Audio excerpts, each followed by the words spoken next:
marami tayong na-discover na stories from the old days na hanggang ngayon ay pasok na pasok pa rin sa modern time. Mga kwentong part na ng history natin from kalesa to pampaswerte to Chinese foods. Kaya today, ang most famous Chinese delicacy naman, ang goal kong matutunan, ang hopia. Pag sinabing hopia, syempre, hindi mawawala dyan ang NB-teen because they offer the timeless Chinese treats. Kaya, eto na. Naaamoy ko na eh. Samahan niyo na ako. Gagawa tayo ng hopia. Chami, kumusta na? Oops! Ano ka ba? Nalito ako! Meet my tito. Nakakainis ka! Bongga, di ba? Bongga. Oo. Hawa ka sa kanya. Kanina ka pa ba dyan? Magpaswerte. Oo. Tapos O, hawa ka tara sa na. akin. Saan? Tara na! Umalis na tayo. Hindi gagawa tayo ng hopya. Ay, talaga? Oo, tara na. Tumayo ka na dyan. Nakaka-excite ako sa hopia. Sigurado hindi tayo mga hopia. Ito, nagawa na tayo ng hopya. Ay! Hello po. Hi, hello. Ayan, Good morning. Good morning po, Sir Jeric. Ayan. Kasama natin ngayon si Sir Jeric Chuan, General Manager of NBT.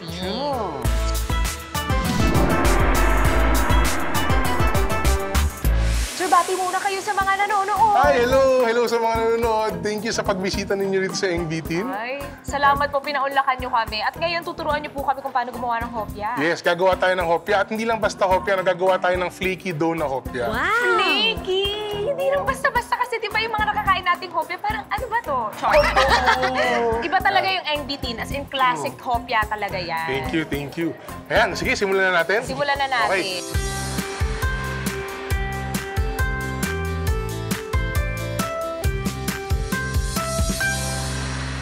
So, unang-una, pag gagawa kayo ng hopya, syempre gagawa tayo ng balat. Balat. Yes.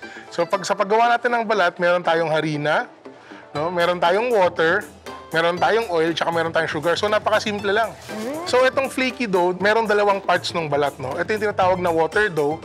Ito naman yung tinatawag na oil dough. So, napapansin nyo, pag flaky na hopya, marami siyang layers, diba? Maraming layers, So, parang hindi... croissant. Yes, tama. So, una, gagawin muna natin yung dough na ili-layer natin. Okay. So, simple Ili-layer, lang. layer. Yes. Gagawa tayo, lalagay natin lahat ng harina. Harina. Yan. Harina, yan. Lagay natin lahat.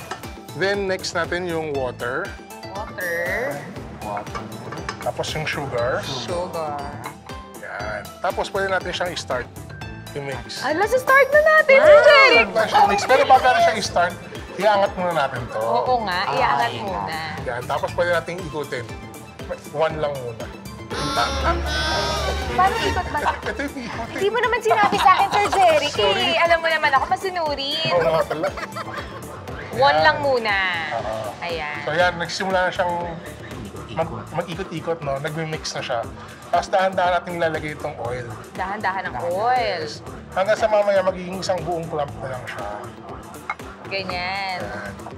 So yan, dire-diretso lang yan hanggang maging isang buong mash siya. Sir, kailan po nagsimula ang NBT? Yan, habang inaantay natin, mag-chikahan muna So tayo. ang ABT nag-start to since 1912 pa.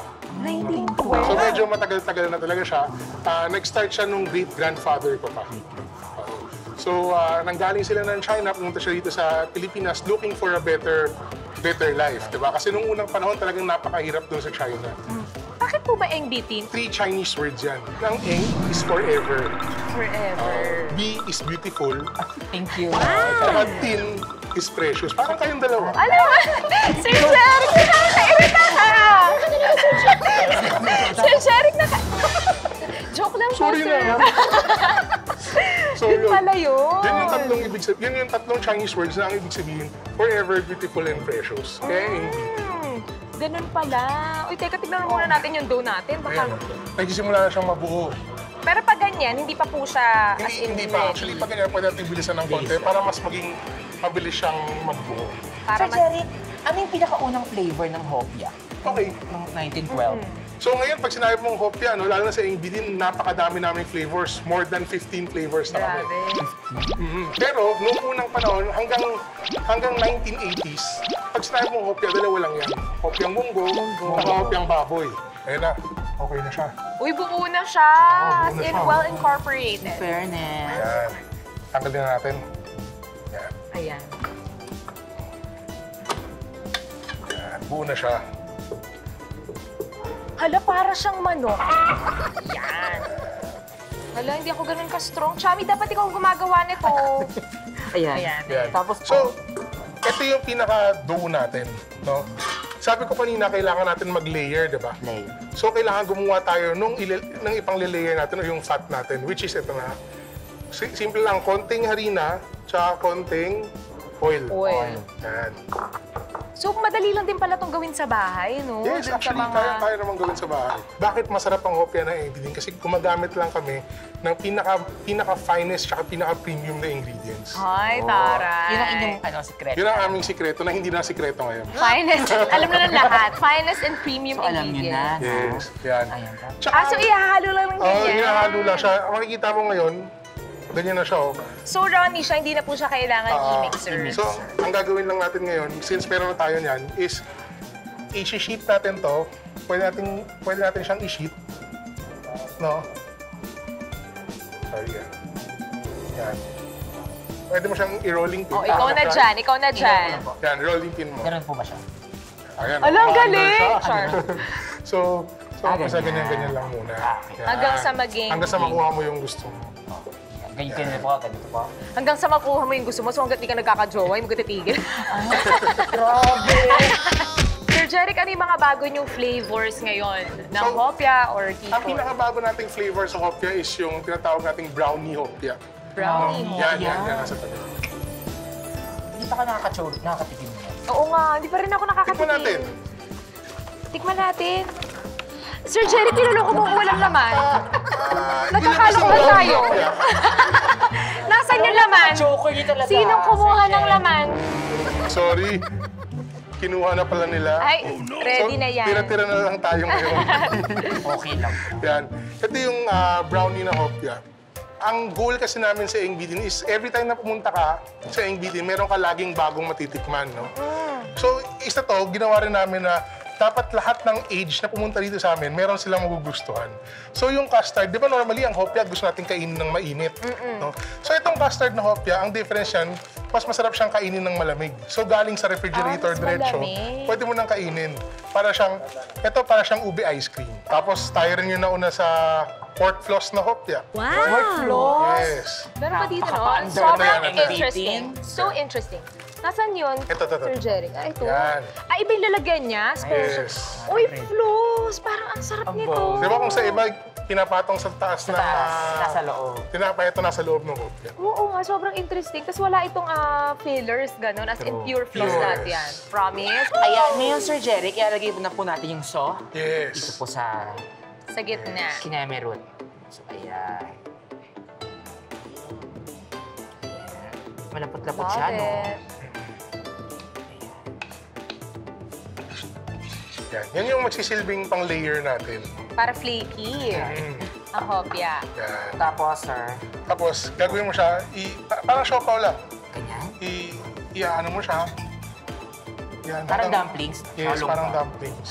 So, pag nagawa mo na siyang ganyan, nasa loob na yung pinaka layering fat mo. So, ngayon, magkakaroon ka na ng isang layer ng balat, isang layer ng fat, isang layer ng balat. So, ngayon, may 2 layers ka na. 2 layers. Diba? Pero sa hopya, gusto natin maraming layers para flaky. True. So, ang gagawin mo ngayon is i-flatten mo siya ulit. Ulit. Flatten. Naku, kapag yan lumabas Nakaka-stress naman ang paggawa ng hopya. Normally po, di ba, machine na yung ginagamit mo Yes. sa... Normally, sa atin, ngayon, pag gumagawa tayo, automated na yan. So, paglabas ng hopya, nandun na sa loob yung palaman, tsaka na, yung balat nasa labas na. So, ang gagawin, lulutuin na lang. Lulutuin na lang. Yes. Ay, gano'n po karaming hopya ang napoproduce sa isang araw? Ang hopya natin, kaya natin mag-produce ng thousands sa loob. Eh, yung expiration po, no, sir? Oo nga. Gano'n ka? So, yun ang kakaiba sa NBT. Na NBT, maiksi ang expiration natin. So, 7 days lang.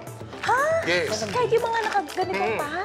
Kasi hindi tayo naglalagay ng preservatives. Ngayon, kung gusto mo patagalin, pwede naman eh. Lagay mo sa ref or lagay mo sa freezer. Pag naka-freezer yan, kahit 2 buwan, walang problema. Ito, i-roll na natin. I-roll mo siya. Hala, chami. Char. Ganyan po. Yes. Ito po yung Chinese old way Yes. ng paggawa ng hopya. So, habang nakita mo, habang niro-roll mo, yung kayo nang ini-explain ko na layer ng fat, dumadami siya ng dumadami. Yan, ganyan. Cordon Tapos, bleu. pag kinat natin siya, makikita nyo yun, may layer na siya. Ay, oo. Tignan nyo, may layer na siya. Ang dami. Mga 20. So, So, habang naghihiwa siya at nagdi-divide siya ng dough natin, pwede mo na rin itong hiwa-hiwalayin. Gawin mo siyang ball para mamaya pag magbabalat tayo. So, ito, anong flavor to? Wasabi? Hindi, pandan yan. Pandan? Yan. So, tatlong hopya ang gagawin natin ngayon. No? Meron tayong pandan, ube, tsaka munggo. Pandan. Pero bongga yung wasabi, sir. Try. Oo nga. Nag-try ba kayo ng spicy? Sausaw niya sa toyo yung hopya. Pwede tayong gumawa ng wasabi. Sige, susubukan Okay na yung natin. ganito kaliit, Sir Hindi. Jeric, or malaki pa? Maliit yan. Dapat Lakihan pa almost natin. halos sing-laki lang nito. Ganun. Grabe, sagana sa feeling. I love it. Grabe ang NBT, dinitipid. So, gagawa tayo ng mga bilog-bilog para sa feeling. Yan. Pero ngayon ko lang nakita na ang munggo pala sa kanila yellow, hindi brown. Kasi diba yung classic na munggo, yung black, parang brown na. Kasi ano yun, pagka ganun kasi, merong balat na kasama. Ay, May balat kasi, yung balat niya, medyo mas dark talaga. So sa atin talaga, pinipingat, sabi ko nga, pinaka-importante is yung high quality ingredients. Yes. Premium So, and sinasala high quality yung munggo ingredients. na walang balat. Talagang munggo lang siya. Okay, sige, simulan na natin. Sige po. Gawa na tayo, kuha kayo ng isang dough. Ito akin. Yan. Flatten nyo. Flatten. Medyo flatten mo lang. Okay na kahit hindi na rolling pin, kaya rin na kahit yan. Kahit ganyan lang. So, kuha ka ngayon ng Munggo. palaman, yan. Then, pwede mo na siyang ibalot. Parang ganun din kanina. Hala! Ay, naman. Yan. Kasi since flaky dough nga siya, nakita mo kanina, di ba, gumawa tayo ng maraming layers. So, yun yung iingatan mo ngayon na hindi Na masira. masira, Yes. hindi masira. Tapos, pag niluto mo ngayon yan, dyan mo makikita ngayon yung iba't ibang layers ng dough ng hopya. Ito, isi-shape natin to, Sir Jeric, or ganito na siya. Di ba? Pwede natin siyang i-shape. Ang gagawin dyan mamaya, bago siya ilutuin, ifa-flatten natin. Flatten ulit. Medyo hindi flat na flat, para Or maging yung shape shape na ng yan. hopya. Ayan. Pero tingnan mo, mukha na siyang hopya ngayon. True! I love it. Ganun pala.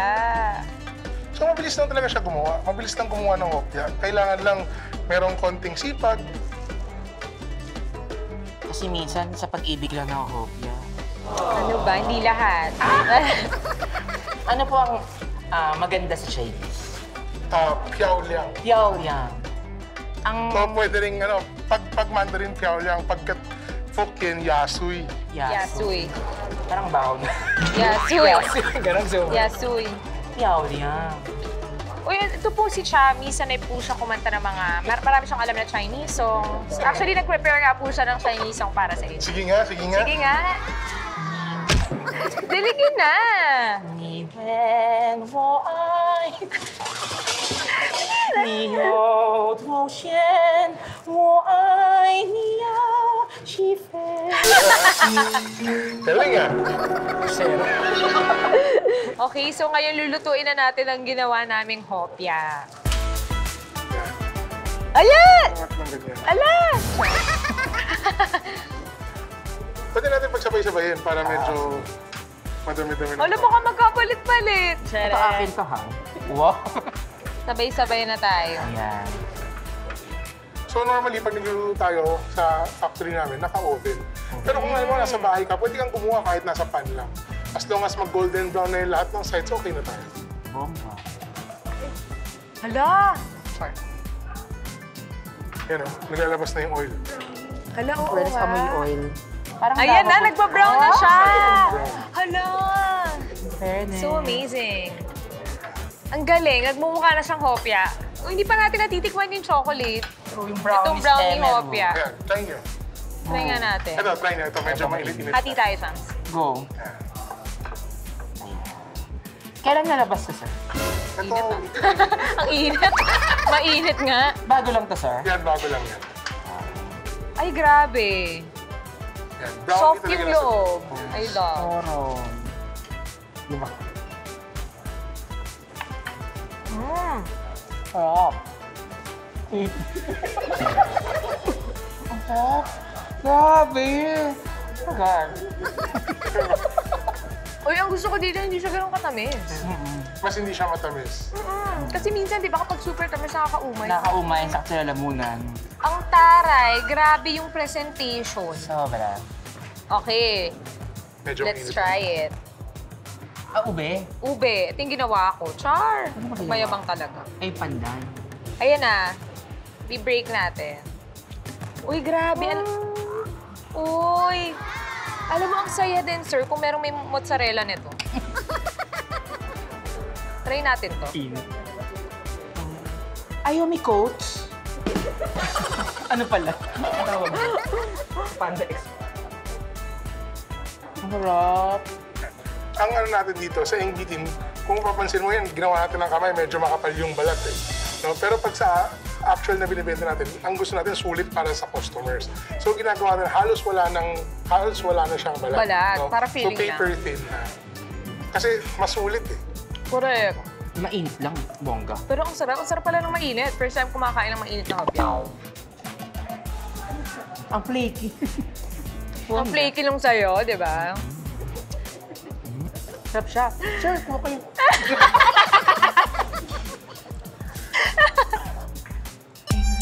Ay, ganun din sa'yo. Sir, sa'yo tayo ganyan. MVP ang kopya, masarap, itulad. Uy, pero thank you, Sir Jerry, kasi tinuruan nyo kami at pinakita nyo sa kanila kung gaano kadali lang gumawa ng hopya. Sarap. Bakit palaging binibili? Tinatangkilik ang NBT. Sa amin kasi sa NBT, no, simple lang. Ang gusto namin lagi sulit para sa customers namin. Kapag punta nila rito, lagi silang merong bagong makikita. So, yun ang pinagmamalaki namin, quality and innovation. Quality and innovation. Love it. Bongga. Thank you po ulit, Sir Jerry. Thank you sa inyo.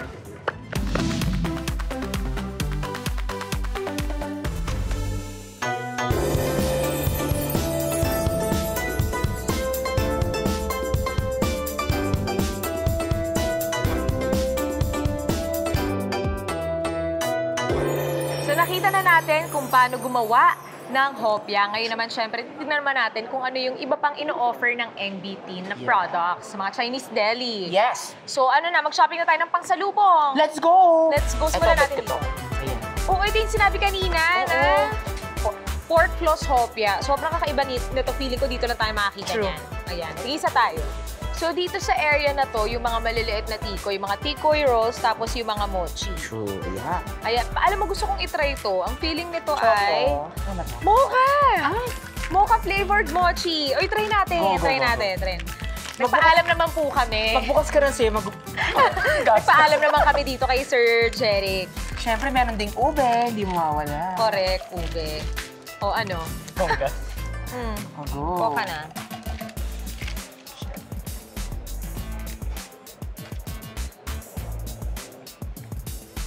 Bongga. Ang sarap. Ang sarap ng mga ganito. Yung pwede mong ibaon kung nasan ka man. Para buksan mo lang, kain.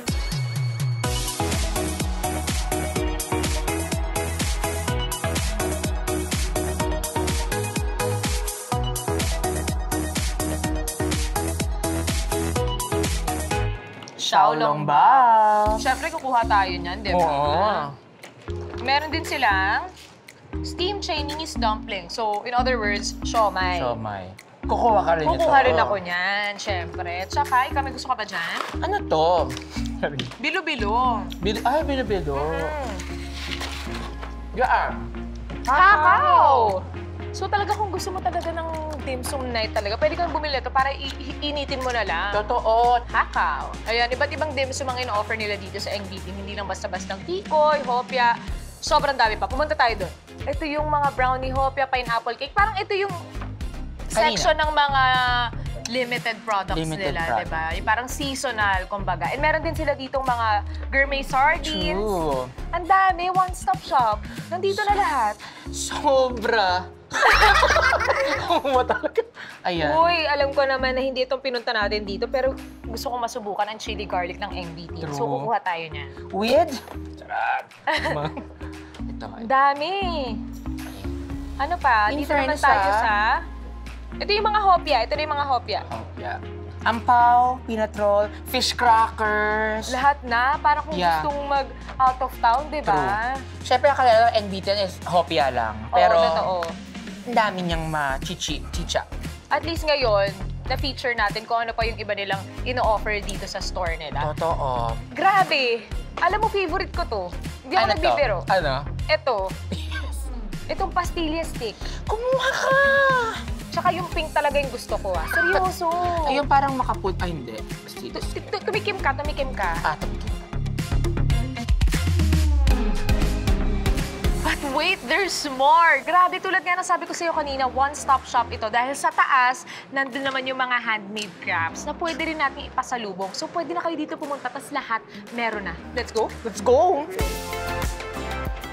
So eto na, nandito na tayo ngayon sa souvenir shop. True! Dito halo-halo yung mga pwede nating bilhin. Yes. Meron tayong mga t-shirts dito sa gilid. Puntahan natin. Ito yung mga I Heart Binondo, di ba? Pwede siyang pampasalubong talaga. Tsaka yung mga pang-display. Yes! At ang mga Chinese fortune signs. Yung mga pang-decor, yung mga dragon horses. Dragon horse, ceramic ox. Nandyan lahat. Siyempre, ang mga fishes, arwana. Correct. At ito nga, nabanggit mo na rin kanina, Chami, yung mga Filipino-made. Ito, meron silang Yung bag. backpack. Oh. Yeah, let's go! Uy, ang ganda niya. Ganda, In diba? all fairness, ang ganda. Alam mo yung Pinoy na Pinoy talaga. Bumili Filipino tayo. Pwede rin ba? Bumili na rin tayo. Ilaban na natin to. True. O sige, So, akin to. Dahil ito, yellow is itong- my favorite color. Yellow, pink. Taray! O sige, let's go. Tara, Let's go. nabayaran na natin yung mga kinuha natin. Why? Wow!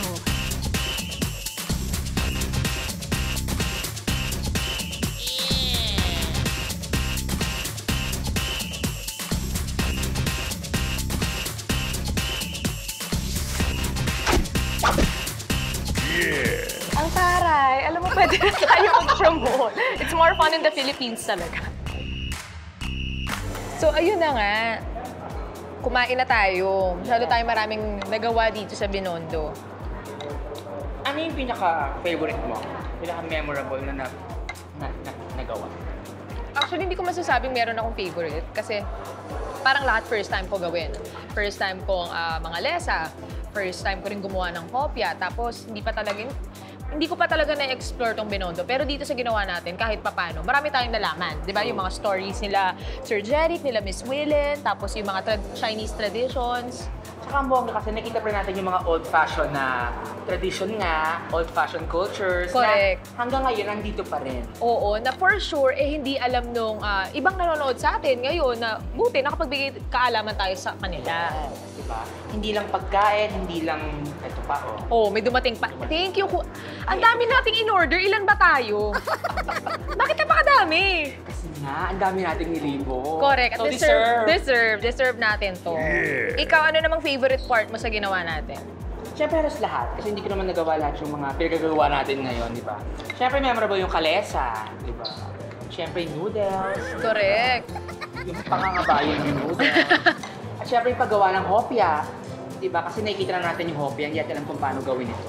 At gumawa tayo. At maraming salamat sa inyo sa pagsama sa amin sa pag-achieve ng #MainGoals. Talaga namang Goal Achieve! Ang taray natin. Kumain na tayo. Time is up. Wait lang po. Pencils down. Pencils. Yan. Classmate, ang daya. Classmate, that's enough! So, I'm planning to paint an ocean kasi nga, I love the ocean. So, feeling ko may express ko yung kung ano mang meron sa akin dun sa ipipaint ko ngayon. And yun lang, ocean lang and sunset kasi sobrang gandang view.